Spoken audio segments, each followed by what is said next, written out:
जय श्री कृष्ण। आप सभी को पौष मास की पूर्णिमा की ढेरों शुभकामनाएं।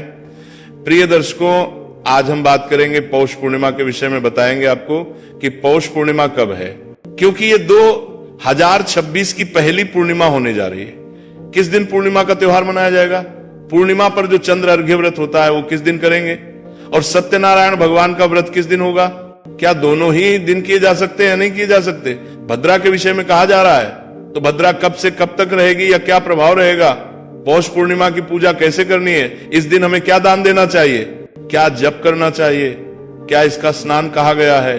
क्या इसकी विधि कही गई है? क्या इसके नियम कहे गए हैं? और शास्त्रों में क्या इसकी महिमा कही गई है? इस प्रकार से संपूर्ण जानकारी आने वाली पौष पूर्णिमा के विषय में आपको इस वीडियो के माध्यम से प्रदान की जाएगी। आप वीडियो यदि थोड़ा सा भी उपयोगी लगे तो कृपया एक बार लाइक अवश्य कर दीजिएगा। परमेश्वर वासुदेव की कृपा प्राप्त करने के लिए कमेंट बॉक्स में अवश्य लिखिएगा श्रीमन नारायण या ओम नमो भगवते वासुदेवाय। भगवान के मंत्र जितने लिखे जाएंगे उतना कल्याण होगा। आप देख रहे हैं प्राचीन मार्ग टीवी ज्योतिष संस्थान का प्रतिष्ठित यूट्यूब चैनल प्राचीन मार्ग टीवी धार्मिक। हम यहाँ पर सभी और त्योहारों की सही शास्त्रीय जानकारी प्रदान करते हैं। ज्योतिष शास्त्र और पंचांग के आधार पर आपको बताते हैं कौन सी तिथि कब है, व्रत आदि कब करना है, विधि क्या है, नियम क्या है और क्या गलती आपको नहीं करनी है। यदि आप सभी व्रत और त्योहारों की सही शास्त्रीय जानकारी पाते रहना चाहते हैं तो कृपया चैनल को सब्सक्राइब कीजिए और बेल आइकॉन को प्रेस कीजिए। आइए दर्शकों, जानकारी आरंभ करते हैं। बात करते हैं आने वाली पूर्णिमा की। दर्शकों, पौष माह की जो पूर्णिमा होती है इसकी महिमा शास्त्रों में बहुत अधिक फलित है। शास्त्र कहते हैं कि इस दिन जो कोई सत्यनारायण भगवान का व्रत करता है, पूजन करता है, स्नान करता है, दान करता है, जप करता है, तप करता है, उसको अत्यधिक पुण्य की प्राप्ति होती है, उसके जीवन के संकटों का नाश होता है। भगवान सत्यनारायण और भगवान विष्णु के आशीर्वाद से उसके जीवन में खुशियों का आगमन होता है। पौष पूर्णिमा का स्नान आपको कहाँ करना चाहिए? पौष पूर्णिमा के स्नान के लिए यदि संभव है तो आप गंगा जी पे जाइए। पौष पूर्णिमा पर गंगा स्नान की बड़ी महिमा है। गंगा स्नान करें, वहीं पे दान करें। जो गंगा स्नान नहीं जा पा रहे हैं वो क्या करें? जो गंगा स्नान नहीं जा पा रहे हैं वो घर में रहकर ही गंगा स्नान फल प्राप्त कीजिए। गंगा स्नान का फल प्राप्त करने के लिए या कहें कि उत्तम स्नान की प्राप्ति के लिए जो आपका नहाने का पात्र आपने बना रखा है, बाल्टी आदि जिसमें आप नहाने का जल भरते हैं, उसको पहले साफ कीजिए। फिर उसमें थोड़ा सा गंगा जल भरिए, चाहे 2 बूंद गंगा जल ही डालिए। पहले गंगा जल डालिए, फिर उसमें शुद्ध जल डालिए। तदोपरांत हर हर गंगे बोलते हुए उसमें स्नान कर लीजिए। यह स्नान बहुत कल्याणकारी स्नान होगा। स्नान के बाद स्वच्छ वस्त्र धारण करके आपके जो प्रतिदिन की पूजा है मंदिर की, उसको कीजिए, साफ सफाई कीजिए मंदिर की, भगवान को स्नान आदि करा के। और जो प्रतिदिन का महत्व है इसको सुनिए, ध्यान दीजिएगा। इसी दिन से माघ स्नान शुरू होने जा रहा है और माघ स्नान की महिमा बहुत अधिक है।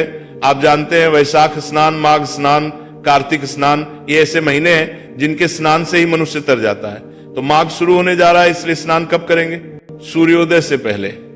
और माघ स्नान के साथ माघ महत्व में सुनना ना भूलिएगा। आप हमारे चैनल पर अगर जुड़े हुए हैं तो आप जानते हैं कि हम वो महत्व में सुनाते हैं जो पुस्तकों में वर्णित है, जो पुराणों में वर्णित है। हम 4 कथाएं जोड़ के महत्व में नहीं सुनाते हैं, क्योंकि हमारी 4 पीढ़ियां ऐसी पांडित्य कर्म में बीती हैं। इसीलिए हमारे पास वो सैकड़ों साल पुरानी पुस्तकें, पुराण उपलब्ध हैं जिनमें वो में वर्णित है। इसीलिए हम केवल पुराणों में वर्णित सही में ही आपको सुनाते हैं। तो उनका श्रवण कीजिएगा और अवश्य जुड़िएगा। माघ मास महात्म्य के साथ अभी पौष चल रहा है। हमारे चैनल पर सुनाया जाने वाला सुनिए और फिर अन्य चैनलों पर सुनाए जाने वाली कथाएं सुनिए। अंतर आपको पता लगेगा में क्या होता है। हम बात कर रहे हैं पौष पूर्णिमा के सुबह की, तो स्नान आदि से निवृत्त होकर कथा महत्व आदि सुनने के बाद आप अगर सत्यनारायण भगवान का व्रत करते हैं तो सत्यनारायण भगवान का पूजन करेंगे, फिर आप दान पुण्य के कार्य करेंगे। पहले मैं पूजन विधि बता देता हूं, फिर आपको दान पुण्य की विधि बताऊंगा और क्या दान करना चाहिए बताऊंगा।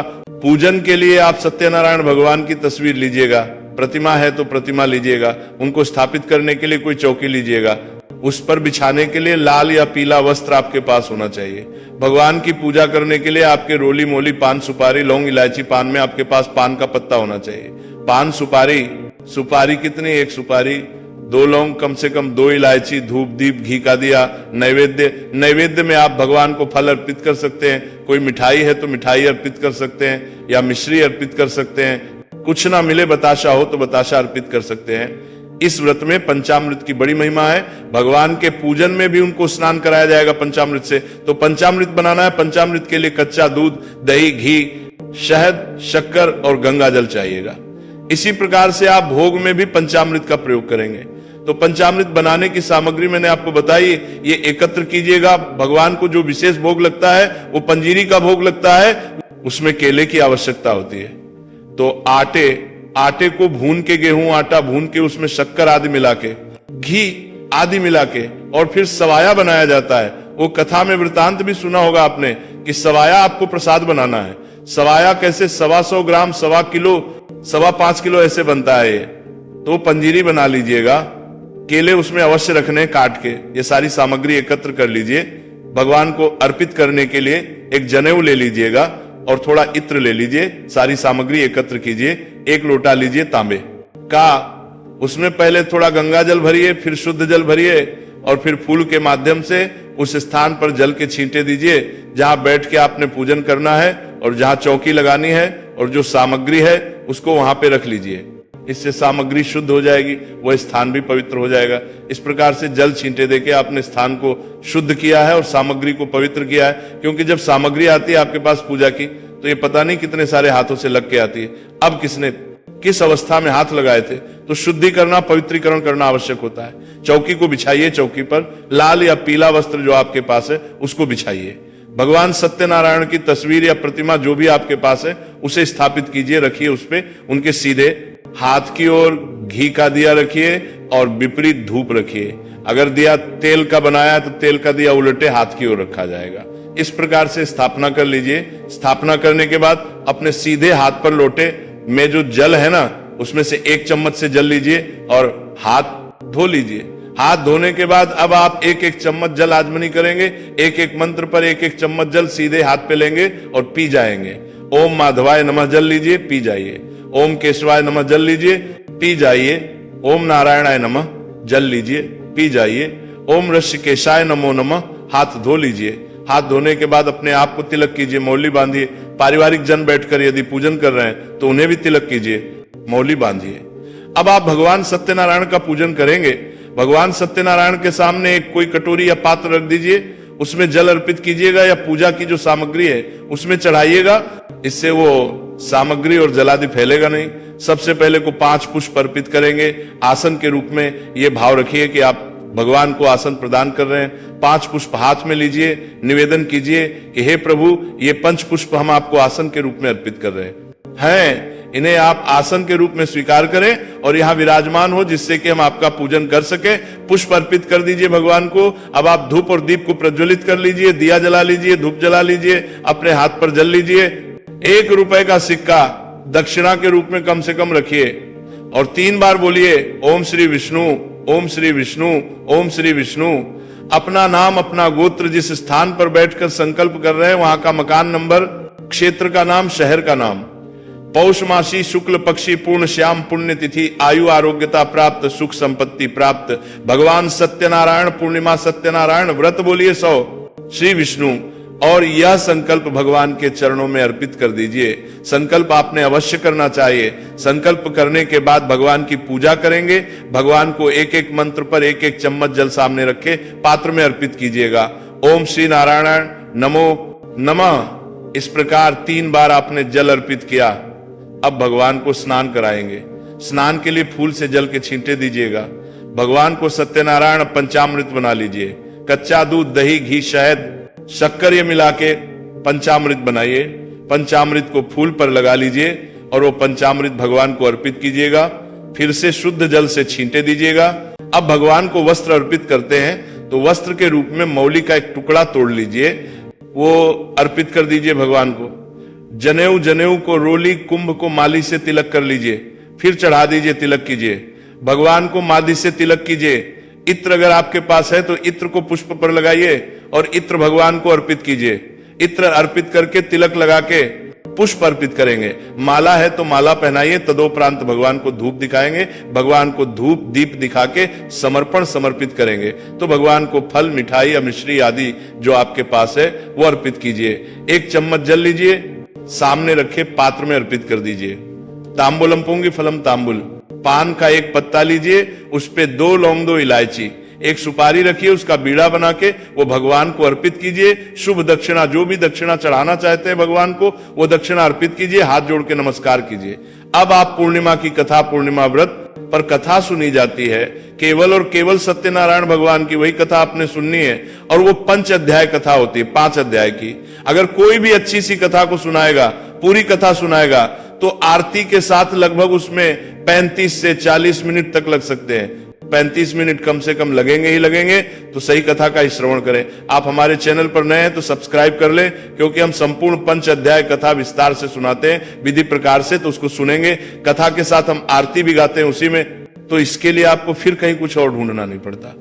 भगवान की आरती कीजिएगा, आरती करने के बाद आप भगवान को भोग लगाएंगे। भोग के लिए पंजीरी केले और उसमें तुलसी दाल रखिए प्लेट में, भगवान के सामने थाली सजाइए, पर्दा कर दीजिए।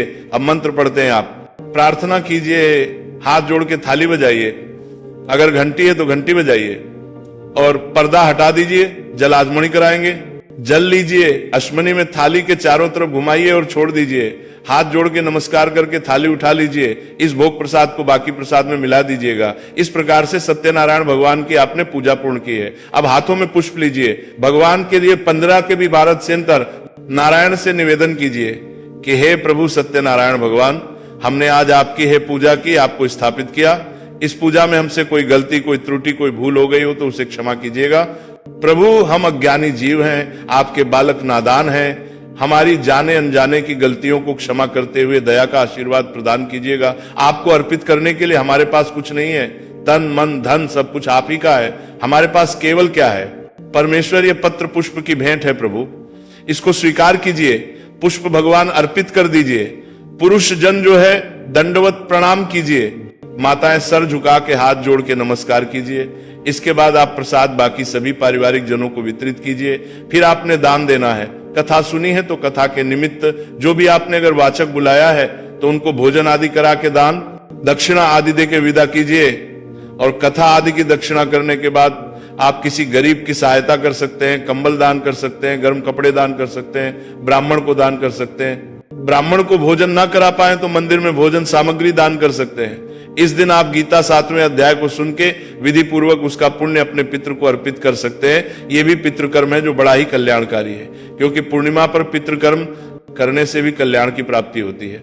तो गीता का 7वां अध्याय हम अपलोड करते हैं, आपके लिए उसको सुनिए, उसमें विधि बताई जाती है, उसके अनुसार वह तर्पण आदि कीजिए। इससे आपके पितृ तृप्त होंगे और सायंकाल को फिर आप अपना व्रत खोल सकते हैं। चंद्र अर्घ्यात व्रत जो करते हैं वो चंद्रमा को अर्घ्य देंगे और चंद्रमा को अर्घ्य देने के बाद व्रत खोलेंगे। बात करते हैं कि ये पूर्णिमा का व्रत किया कब जाएगा। तो प्रिय दर्शकों, जो पौष मास की पूर्णिमा तिथि है ना, वो तिथि आरंभ हो रही है 2 तारीख को शाम को 6:53 पर, और 3 तारीख को ये समाप्त हो जाएगी 3:32 पर। ऐसे में सूर्य के मुख से पूर्णिमा रहेगी 3 जनवरी को। तो 3 जनवरी को ही पौष पूर्णिमा मनाई जाएगी, व्रत आदि किया जाएगा। सभी व्रत 3 को ही होंगे, क्योंकि चंद्र उदय की अगर हम बात करें तो चंद्र उदय पूर्णिमा में किसी भी दिन नहीं हो रहा है। 2 तारीख को पहले उदित हो जाएगा, पूर्णिमा बाद में आ रही है, और 3 तारीख को चंद्र उदय से पहले ही पूर्णिमा समाप्त हो जा रही है। इसीलिए 3 तारीख को ही सूर्य के मुख से पूर्णिमा है, और 3 तारीख को ही व्रत पूजन जप तप दान आदि करना उत्तम रहेगा। जानकारी थोड़ी भी अच्छी लगे तो कृपया अधिक से अधिक शेयर कीजिए, और कुछ और पूछना चाहें, कहना चाहें तो कमेंट बॉक्स में लिख के पूछ लीजिएगा। भगवान कृष्ण सब पर कृपा करें। हरे कृष्ण